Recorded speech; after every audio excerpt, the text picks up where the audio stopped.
Yellow Handkerchief by Jack London. "I'm not wanting to dictate to you, lad," Charley said, "but I'm very much against your making a last raid. You've gone safely through rough times with rough men, and it would be a shame to have something happen to you at the very end." "But how can I get out of making a last raid?" I demanded, with the cocksureness of youth. "There always has to be a last, you know, to anything." Charley crossed his legs, leaned back, and considered the problem. "Very true. But why not call the capture of Demetrios Kontos the last?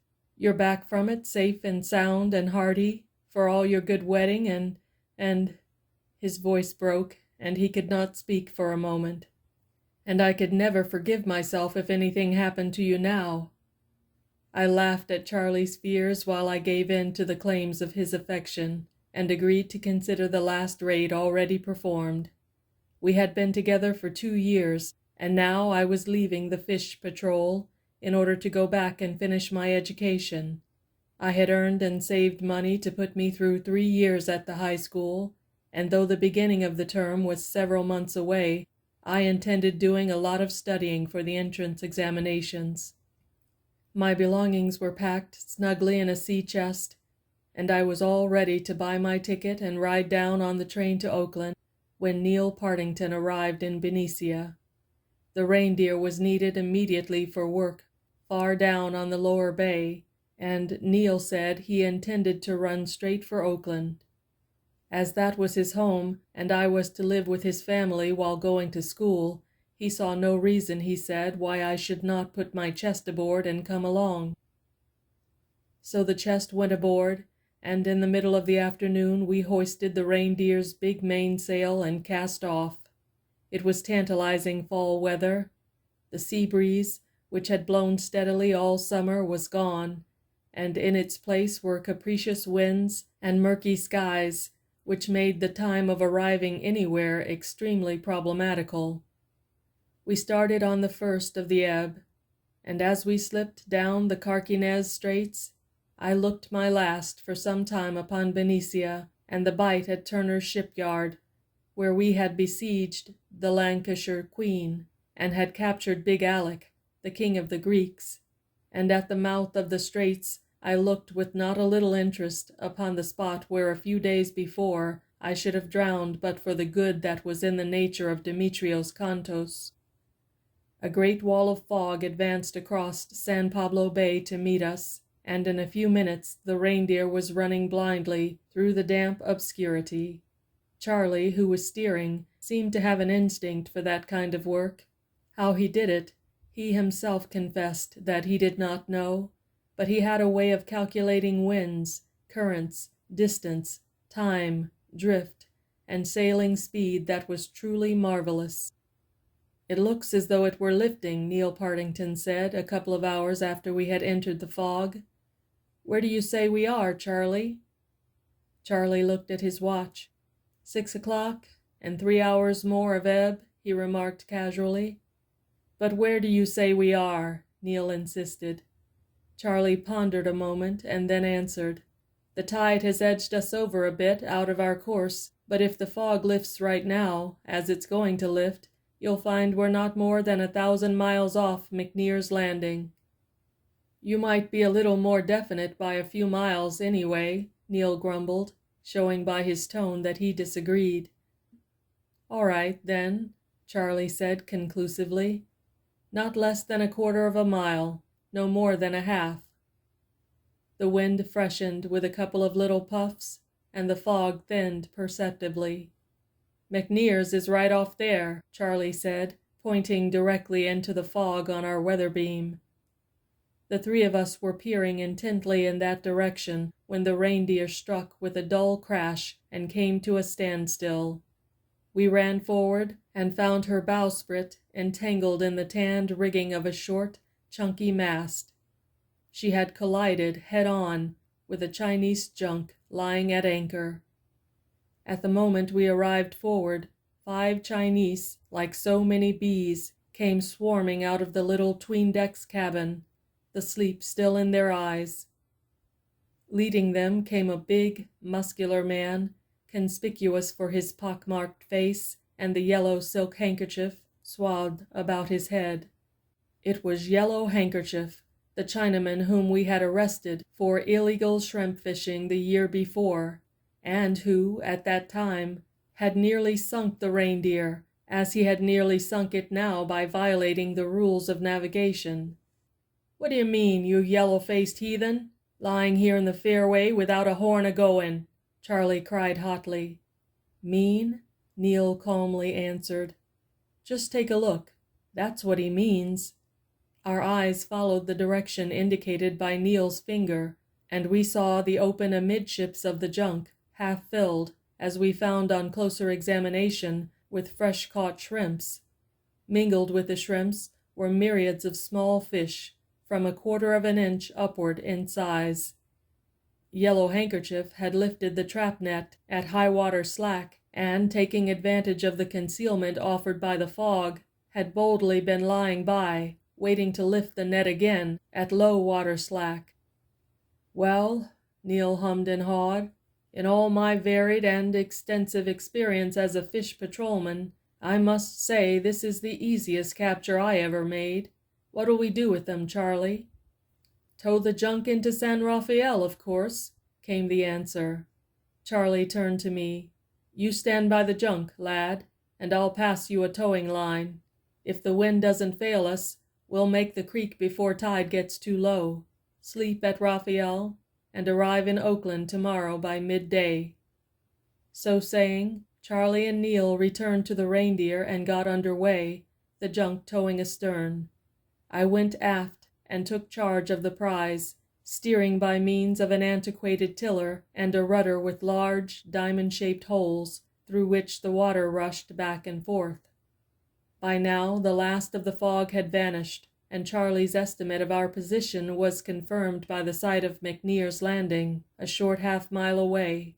Following along the west shore, we rounded Point Pedro in plain view of the Chinese shrimp villages, and a great to-do was raised when they saw one of their junks towing behind the familiar fish patrol sloop. The wind, coming off the land, was rather puffy and uncertain, and it would have been more to our advantage had it been stronger. San Rafael Creek, up which we had to go to reach the town and turn over our prisoners to the authorities, ran through wide-stretching marshes, and was difficult to navigate on a falling tide, while at low tide it was impossible to navigate at all. So, with the tide already half-ebbed, it was necessary for us to make time. This the heavy junk prevented, lumbering along behind and holding the Reindeer back by just so much dead weight. "Tell those coolies to get up that sail," Charley finally called to me. "We don't want to hang up on the mud flats for the rest of the night." I repeated the order to Yellow Handkerchief, who mumbled it huskily to his men. He was suffering from a bad cold, which doubled him up in convulsive coughing spells and made his eyes heavy and bloodshot. This made him more evil-looking than ever, and when he glared viciously at me, I remembered with a shiver the close shave I had had with him at the time of his previous arrest. His crew sullenly tailed on to the halyards, and the strange, outlandish sail, lateen in rig and dyed a warm brown, rose in the air. We were sailing on the wind, and when Yellow Handkerchief flattened down the sheet, the junk forged ahead, and the tow-line went slack.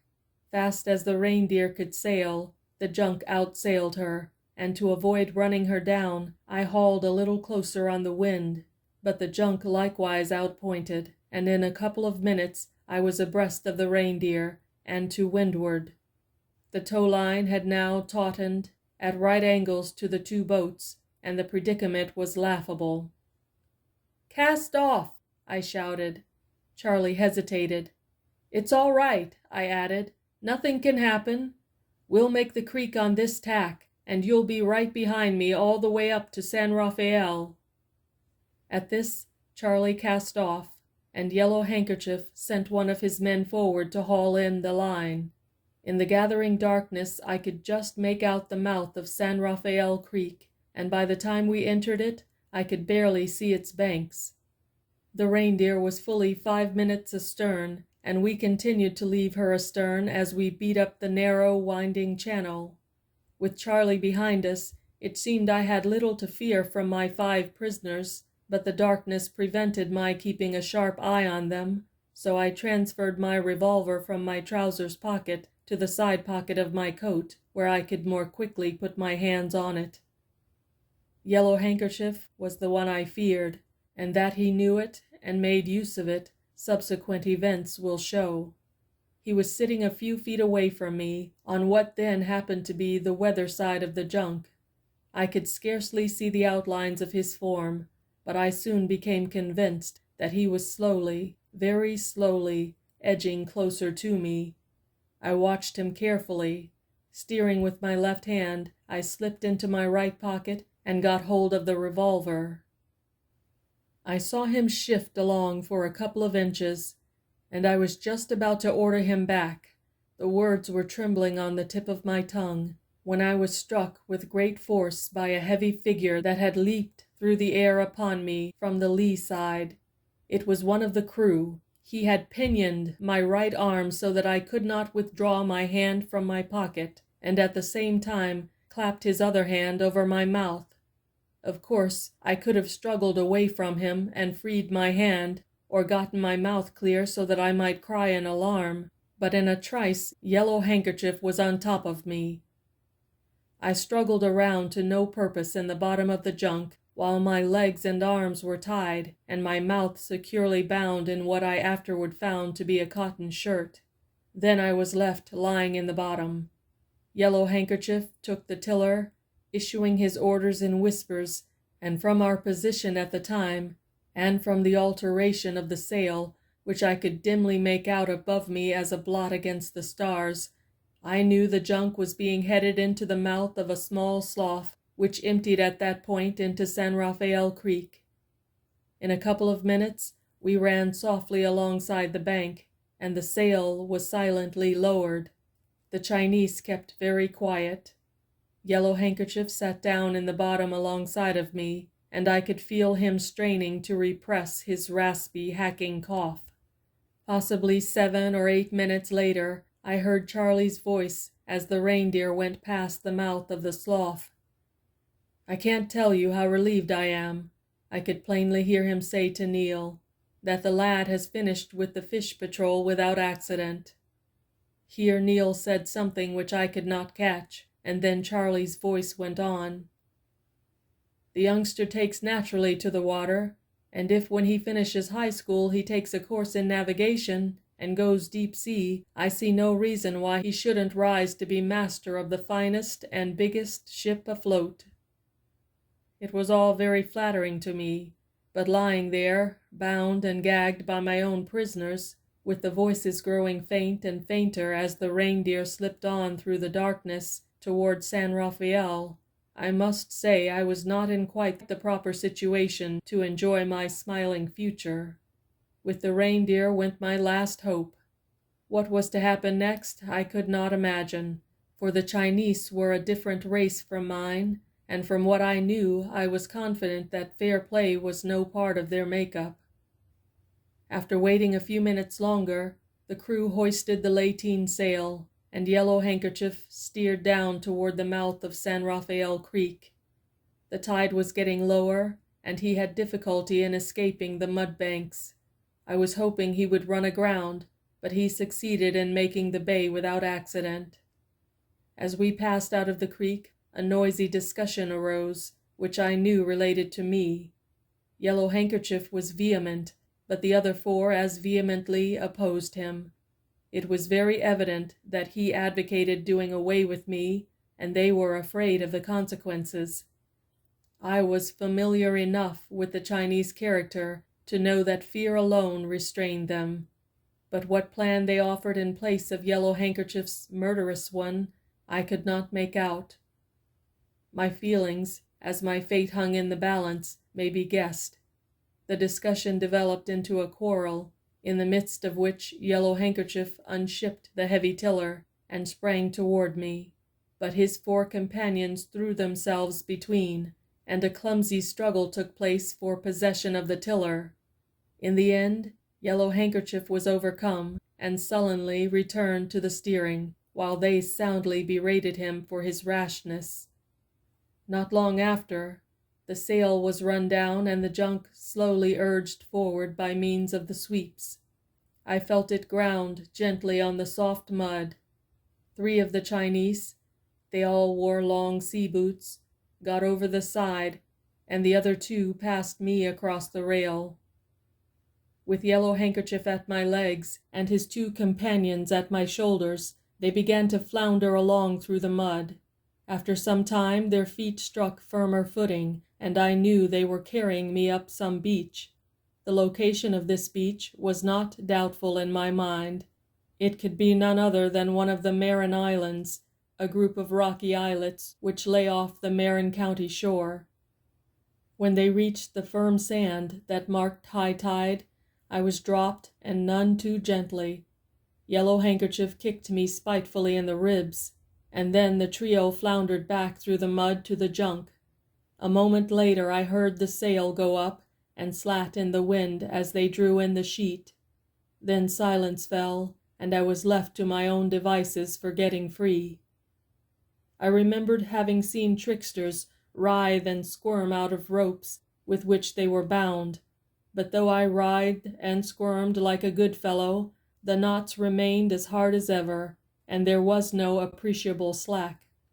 In the course of my squirming, however, I rolled over upon a heap of clam shells, the remains evidently of some yachting party's clam bake. This gave me an idea. My hands were tied behind my back, and, clutching a shell in them, I rolled over and over, up the beach till I came to the rocks I knew to be there. Rolling around and searching, I finally discovered a narrow crevice into which I shoved the shell. The edge of it was sharp, and across the sharp edge I proceeded to saw the rope that bound my wrists. The edge of the shell was also brittle, and I broke it by bearing too heavily upon it. Then I rolled back to the heap and returned with as many shells as I could carry in both hands. I broke many shells, cut my hands a number of times, and got cramps in my legs from my strained position and my exertions. While I was suffering from the cramps and resting, I heard a familiar halloo adrift across the water. It was Charley, searching for me. The gag in my mouth prevented me from replying, and I could only lie there, helplessly fuming, while he rowed past the island, and his voice slowly lost itself in the distance. I returned to the sawing process, and at the end of half an hour succeeded in severing the rope. The rest was easy. My hands once free, it was a matter of minutes to loosen my legs and to take the gag out of my mouth. I ran around the island to make sure it was an island, and not by any chance a portion of the mainland. An island it certainly was, one of the Marin group, fringed with a sandy beach, and surrounded by a sea of mud. Nothing remained but to wait till daylight, and to keep warm, for it was a cold, raw night for California, with just enough wind to pierce the skin and cause one to shiver. To keep up the circulation, I ran around the island a dozen times or so, and clambered across its rocky backbone as many times more, all of which was of greater service to me, as I afterward discovered, than merely to warm up. In the midst of this exercise, I wondered if I had lost anything out of my pockets while rolling over and over in the sand. A search showed the absence of my revolver and pocket knife. The first Yellow Handkerchief had taken, but the knife had been lost in the sand. I was hunting for it when the sound of rowlocks came to my ears. At first, of course, I thought of Charley, but on second thought I knew Charley would be calling out as he rowed along. A sudden premonition of danger seized me. The Marin Islands are lonely places. Chance visitors in the dead of night are hardly to be expected. What if it were Yellow Handkerchief? The sound made by the rowlocks grew more distinct. I crouched in the sand and listened intently. The boat, which I judged a small skiff, from the quick stroke of the oars, was landing in the mud about 50 yards up the beach. I heard a raspy, hacking cough, and my heart stood still. It was Yellow Handkerchief. Not to be robbed of his revenge by his more cautious companions, he had stolen away from the village and come back alone. I did some swift thinking. I was unarmed and helpless on a tiny islet, and a yellow barbarian, whom I had reason to fear, was coming after me. Any place was safer than the island, and I turned instinctively to the water, or rather to the mud. As he began to flounder ashore through the mud, I started to flounder out into it, going over the same course which the Chinese had taken in landing me and in returning to the junk. Yellow Handkerchief, believing me to be lying tightly bound, exercised no care, but came ashore noisily. This helped me, for under the shield of his noise, and making no more myself than necessary, I managed to cover 50 feet by the time he had made the beach. Here I lay down in the mud. It was cold and clammy, and made me shiver, but I did not care to stand up and run the risk of being discovered by his sharp eyes. He walked down the beach, straight to where he had left me lying, and I had a fleeting feeling of regret at not being able to see his surprise when he did not find me there. But it was a very fleeting regret, for my teeth were chattering with the cold. What his movements were after that, I had largely to deduce from the facts of the situation, for I could scarcely see him in the dim starlight. But I was sure that the first thing he did was to make the circuit of the beach to learn if landings had been made by other boats. This he would have known at once by the tracks through the mud. Convinced that no boat had removed me from the island, he next started to find out what had become of me. Beginning at the pile of clamshells, he lighted matches to trace my tracks in the sand. At such times I could see his villainous face plainly, and when the sulphur from the matches irritated his lungs, he began the raspy cough that followed, and the clammy mud in which I was lying, I confess, I shivered harder than ever. The multiplicity of my footprints puzzled him. Then the idea that I might be out in the mud must have struck him, for he waded out a few yards in my direction, and stooping, with his eyes, searched the dim surface long and carefully. He could not have been more than 15 feet from me, and had he lighted a match, he would surely have discovered me. He turned to the beach, and clambered about over the rocky backbone, again hunting for me with lighted matches. The closeness of the shave impelled me to further flight. Not daring to wade upright, on account of the noise made by floundering and by the suck of the mud, I remained lying down in the mud, and propelled myself over its surface by means of my hands, still keeping the trail made by the Chinese in going from and to the junk. I held on until I reached the water. Into this I waded to a depth of 3 feet, and then I turned off to the side on a line parallel with the beach. The thought came to me of going toward Yellow Handkerchief's skiff and escaping in it, but at that very moment he returned to the beach, and, as though fearing the very thing I had in mind, he slushed out through the mud to assure himself that the skiff was safe. This turned me in the opposite direction, half swimming, half wading, with my head just out of water, and avoiding splashing. I succeeded in putting about 100 feet between myself and the spot where the Chinese had begun to wade ashore from the junk. I drew myself out on the mud and remained lying flat. Again Yellow Handkerchief returned to the beach and made search of the island, and again he returned to the heap of clamshells. I knew what was running in his mind as well as he did himself. No one could leave or land without making tracks in the mud. The only tracks to be seen were those leading from his skiff and from where the junk had been. I was not on the island. I must have left it by one or the other of those 2 tracks. He had just been over the one to his skiff, and was certain I had not left that way. Therefore, I could have left the island only by going over the tracks of the junk landing. This he proceeded to verify by wading out over them himself, lighting matches as he came along.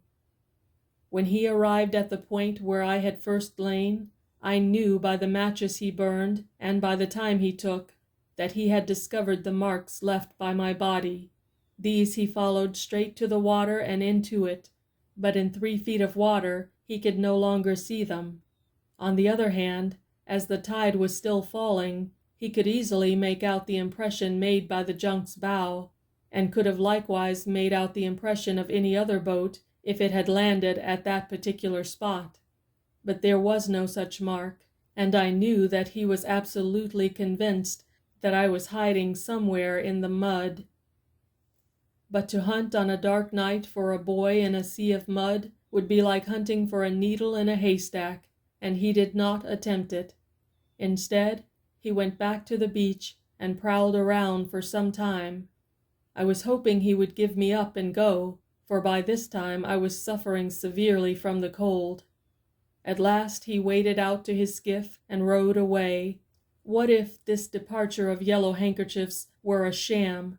What if he had done it merely to entice me ashore?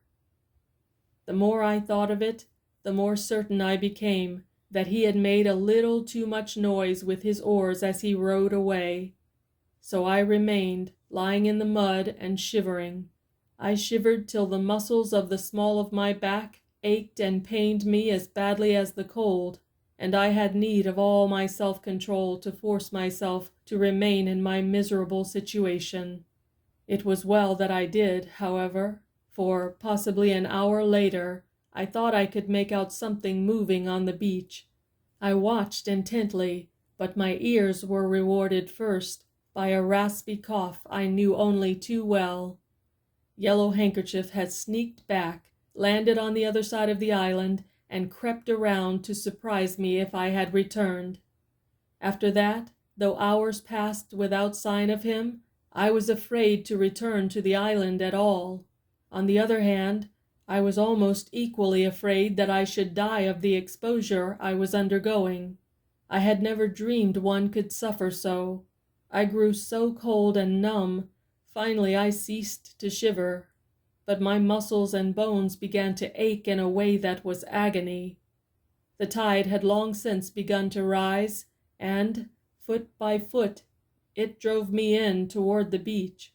High water came at 3 o'clock, and at 3 o'clock I drew myself up on the beach, more dead than alive, and too helpless to have offered any resistance had Yellow Handkerchief swooped down upon me. But no Yellow Handkerchief appeared. He had given me up and gone back to Point Pedro. Nevertheless, I was in a deplorable, not to say a dangerous condition. I could not stand upon my feet, much less walk. My clammy, muddy garments clung to me like sheets of ice. I thought I should never get them off. So numb and lifeless were my fingers, and so weak was I, that it seemed to take an hour to get off my shoes. I had not the strength to break the porpoise hide laces, and the knots defied me. I repeatedly beat my hands upon the rocks to get some sort of life into them. Sometimes I felt sure I was going to die. But in the end, after several centuries it seemed to me, I got off the last of my clothes. The water was now close at hand, and I crawled painfully into it and washed the mud from my naked body. Still, I could not get on my feet and walk, and I was afraid to lie still. Nothing remained but to crawl weakly, like a snail, and at the cost of constant pain, up and down the sand.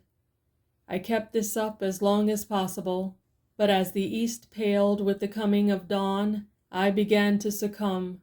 The sky grew rosy red, and the golden rim of the sun, showing above the horizon, found me lying helpless and motionless among the clamshells. As in a dream, I saw the familiar mainsail of the Reindeer as she slipped out of San Rafael Creek on a light puff of morning air. This dream was very much broken. There are intervals I can never recollect on looking back over it. 3 things, however, I distinctly remember.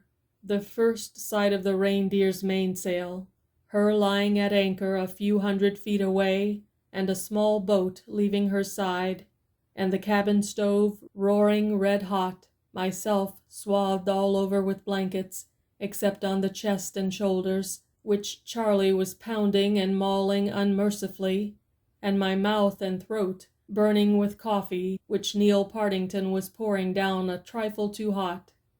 But, burn or no burn, I tell you it felt good. By the time we arrived in Oakland, I was as limber and strong as ever, though Charley and Neil Partington were afraid I was going to have pneumonia, and Mrs. Partington, for my first 6 months of school, kept an anxious eye upon me to discover the first symptoms of consumption. Time flies. It seems but yesterday that I was a lad of 16 on the fish patrol. Yet I know that I arrived this very morning from China, with a quick passage to my credit, and master of the barkentine Harvester. And I know that tomorrow morning I shall run over to Oakland to see Neil Partington and his wife and family, and later on up to Benicia to see Charley LeGrant and talk over old times. No, I shall not go to Benicia, now that I think about it. I expect to be a highly interested party to a wedding, shortly to take place. Her name is Alice Partington, and, since Charley has promised to be best man, he will have to come down to Oakland instead. End of Yellow Handkerchief by Jack London.